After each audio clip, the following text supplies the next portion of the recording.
Ago!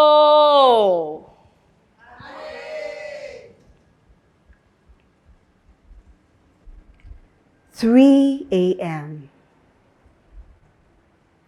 3 in the morning.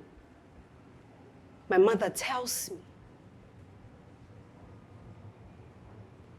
That's when the tanks roll up to our front door. Soldiers in battle fatigues and black boots, stomping, breaking down our front door and ransacking our home. They smash all the windows, break cupboards, turn out drawers. They put a gun to Ma's head.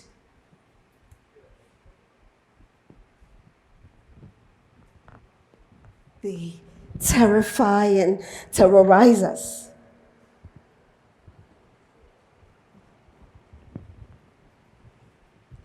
One night is followed by 730 days under house arrest. 2 years.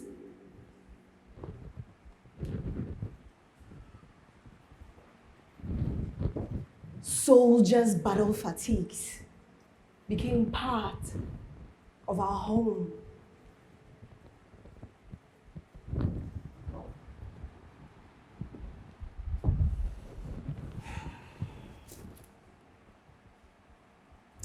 I have no memory of that night or the following 730 days.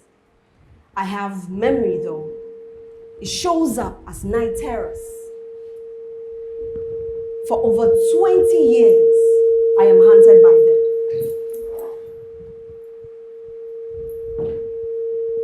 Three a.m. 3 in the morning. I am dragged awake. I hear black boots stomping all around my head. I lash out. I am screaming. I am silent.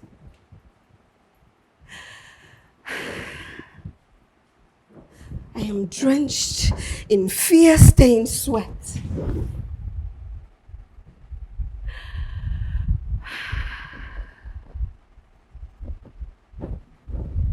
I'm awake. The night terrors just keep coming. I do not know what the nightmares are until now. Now is 1997. Now is Ma's broken silence. Now is the filling in of a gap. 1997, I'm in Ghana. I cover 40 years of independence from British colonial rule.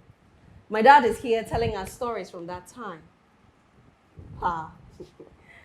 Three-piece suits, the softest hair, the biggest smile. He was an activist in pre-independence Ghana, a fierce Pan-Africanist with equally fierce sideburns, who went on to become a diplomat and a minister, serving under Ghana's first post-independence government under President Kwame Nkrumah. It is Ma who rocks me and changes my path and sets the foundation that becomes emotional justice. Ma. Tribe and faith, proudly Christian and fiercely Ashanti. Ma's just broken her 20-plus year silence about Ghana's first military coup in February 1966. She just told me that it was her and my sisters, me included, that faced the tanks, the soldiers, their guns, and their violence.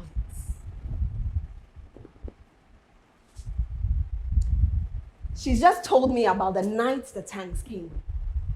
Broken silence.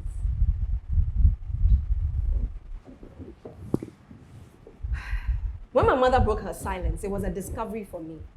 A discovery about naming what is hidden and how the power of what is hidden can shape you in ways you cannot understand until and unless what is hidden is both named and put into context. It is in this naming and contextualizing that I think about who I am as an emotional human being outside of profession and education. I learn you cannot PhD your way out of trauma. Trauma, untreated, unnamed, but present. Not just in me, but in us as global Black people. A trauma that's about more than just a date in Ghana's history, but sits on a history of oppressive, harmful systems. How does that untreated trauma shape how we see ourselves, how we love, how we move? Questions. This trip created the first questions that would turn into a roadmap, but it would take another 2 journeys to name it. Time to go, I leave Ghana, I go back to London, and then from London, I hit the road again, off to Philadelphia. Philly, 1997. I'd never been. Actually, I'd never been to the States at that point. My first time. The earth did not move. I am here to cover the October 1997 Million Woman March. I meet Winnie Mandela, the march's keynote speaker. I stay with a nice white liberal woman who has kindly opened up her home to Black women traveling to Philadelphia for the march. Her home is large, and other nice white liberal folks rent rooms from her. She and they are deeply upset by the choice of Winnie Mandela as the keynote speaker. There are multiple conversations about their concern. I am struck by how angry they are. And I'm especially struck by how much they think their anger should be considered. Wrong word, actually. They feel that it should be centered by Black women at an event that is about Black women. Eesh. This is where I really notice how whiteness centers itself and expects the emotions of white people to not just be acknowledged, but centered and acted on, overriding how those emotions impact a Black woman and something that matters to that Black woman.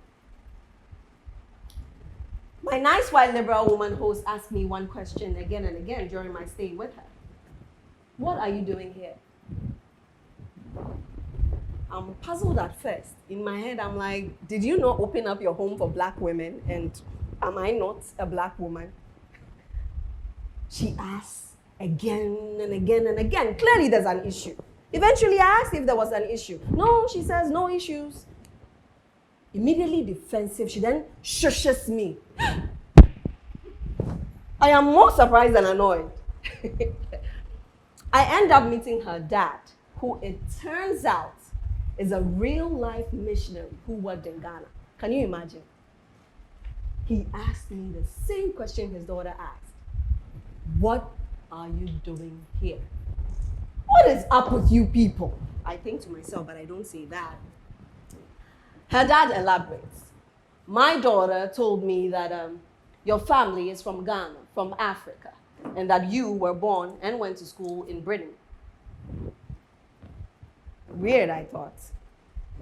I explained, as I had done many, many times to his daughter, that I am a journalist covering the march and in need of accommodation, that I am Black British, and that yes, my family is from Ghana.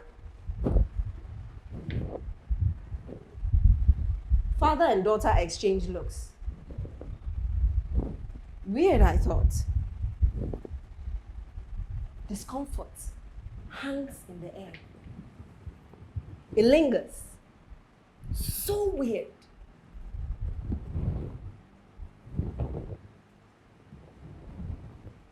Then the penny drops. To him and to her, I do not look like I need help. To them, I do not look like a needy black woman. I do not look wretched, and I don't seem poor. Ludicrous, I think, to myself.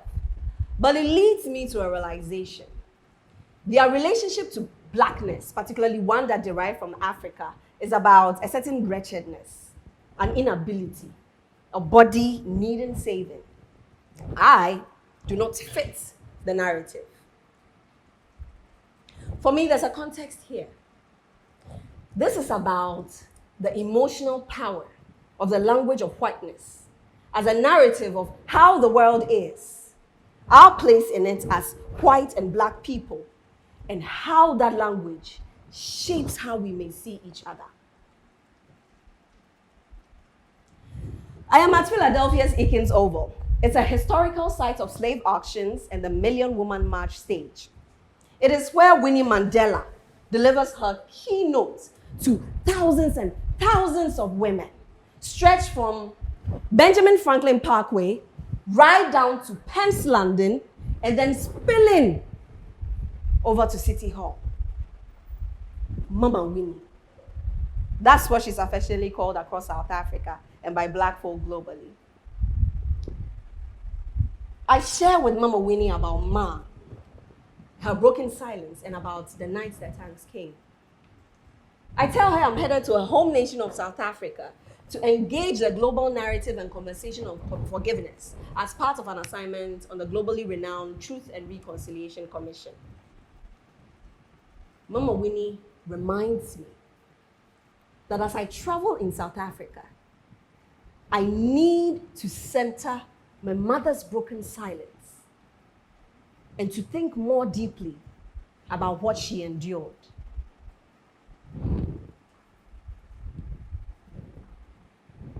She reminds me to connect my silence as a black woman in thinking through and exploring forgiveness by black people of white supremacist violence.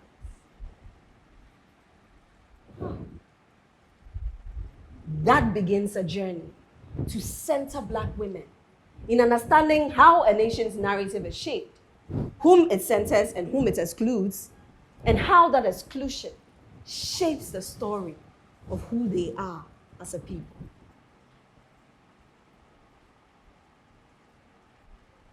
This assignment, meeting and speaking with Mama Winnie, the exchanges with a nice white liberal woman and her dad, was a consciousness-raising moment. I hadn't thought deeply about gender and whiteness in a conscious way. I hadn't thought critically about gender, blackness, and healing until then either. I was beginning to. It is November 1997, South Africa. I am here, the land of Madiba. I am here to report on the Truth and Reconciliation Commission, TRC, the body set up following South Africa's first democratic elections in 1994. The commission's focus: tell the full truth about the atrocities you committed during apartheid, and in return, you get amnesty. I meet and interview Archbishop Desmond Tutu, the commission's architect and an anti-apartheid warrior, and in Chiki Biko, the widow of Steve Biko, a beloved figure known as South Africa's father of black consciousness. I watch this wrenching truth-telling process of an outpouring of black trauma against white legislated violence. It is here that I explore and develop this term, the language of whiteness, and name two of its pillars: emotional patriarchy and racialized emotionality.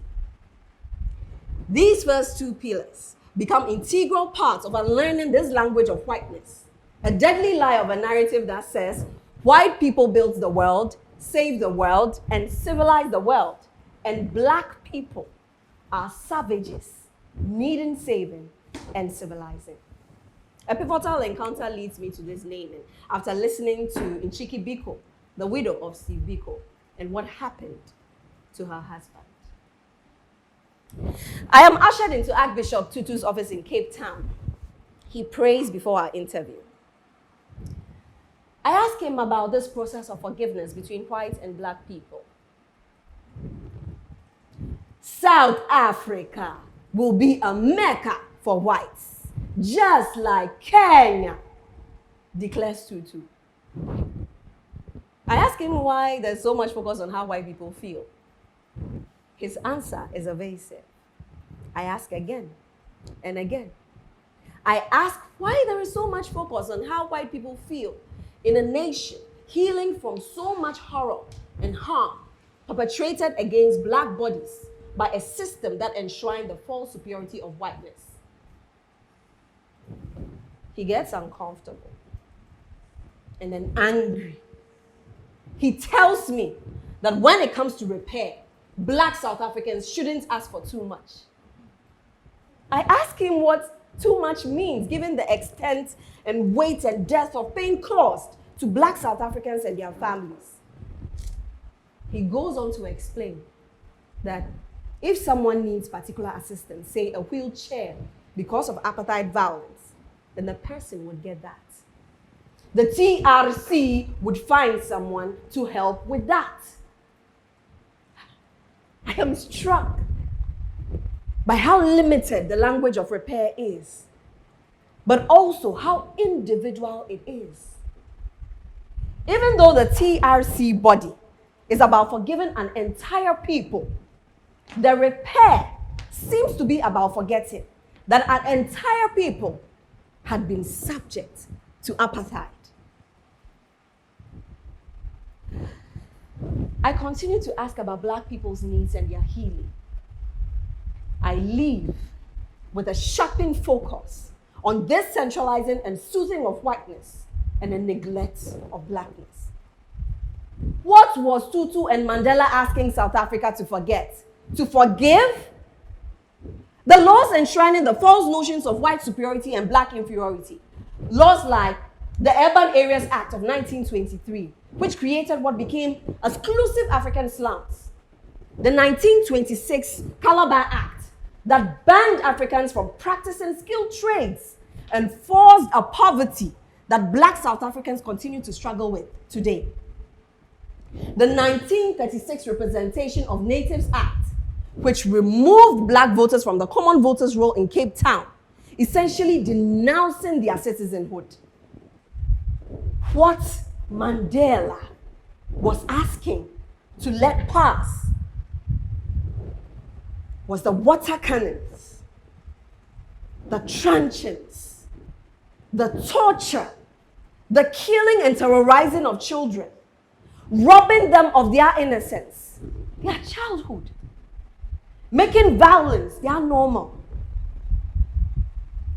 There was the emasculation of men, the humiliation of women, the wholesale thievery of land. There was the killing and raping of women, the murder of men's souls, the murder of men's bodies. There was racializing and dehumanizing black bodies and then targeting them with ongoing violence. Forgiveness took on a color, a context, a direction, and a meaning. Apartheid was terrorism and white supremacy. Forgiveness was black emotional labor, and it was absolution for whiteness. It was a one-and-done healing scenario. It did not account for legacy and didn't center those who had been harmed and what was necessary for their healing. That meant white people did no emotional work, but received amnesty and forgiveness. Because of this moment, this realization, I coined the term racialized emotionality, describing a world where we racialize emotions, where we insert color, context, and consequence to emotions. Doing that changes how we see those bodies. Racialized bodies become the targets of violence. Years later, I connect this history of racial healing, of emotional labor by black people in service of white supremacist violence to the US and the UK.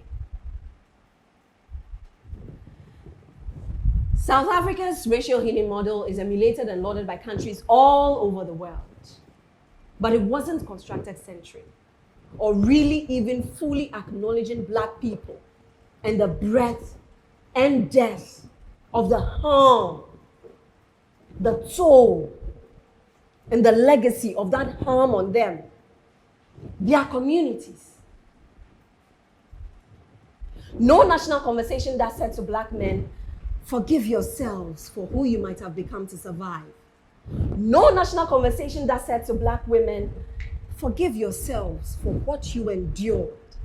No national conversation about black men and black women together forgiving each other for how apartheid shaped them, how they loved, how they hated, how they became broken, the self-hate that might have been triggered, and the toll of eternally fighting to breathe and be. The toll that took on their sense of self. No. Because of that, this was not a roadmap for racial healing. No. It was a model that privileges one group and exacts emotional labor from another. It was political, it was structural, and it was inequitable. It was an unfinished journey. One of the most powerful examples is in the treatment of Winnie Mandela, Mama Winnie. South African writer Sisonke Msemangu wrote, this was a nation with a narrative of forgiveness, but it would not forgive Winnie Mandela. There was public humiliation and global castigation of a black woman, while de Klerk, a white man who presided over a white government, got a peace prize, a stage, and global acknowledgement. From physical labor to emotional labor by black people in service of whiteness, this was emotional injustice. And in this time, you cannot take that approach. Not if we really want a racial healing that serves a full humanity. Nchiki Biko said, there is a lot of talk about reconciliation. What I want is for the proper cause of justice to be done. Mrs. Biko and other families sued the government, rejecting the TRC's process and demanding justice for their loved ones. Listening to Mrs. Biko's call for a justice, even when connected to a process that was deeply emotional, I began to think about the emotional and blackness as integral parts of a justice project. We needed a new racial healing model, one that learned lessons from South Africa and Kenya and evolved to honor where we are now. Emotional justice was named and born. And then I went to New York for 8 years. And then I came back home to Ghana to strengthen, shape, build and grow emotional justice in community and creativity. Emotional justice, a roadmap for racial healing. Did you people hear me? Emotional justice, a roadmap for racial healing, was named and born and grown. How does it work? How do we use it? Do you want to know? Do you really want to know? Oh, you don't want to know, so let me. Do you want to know? Aha! Buy the book. Emotional Justice, a roadmap for racial healing. Thank you.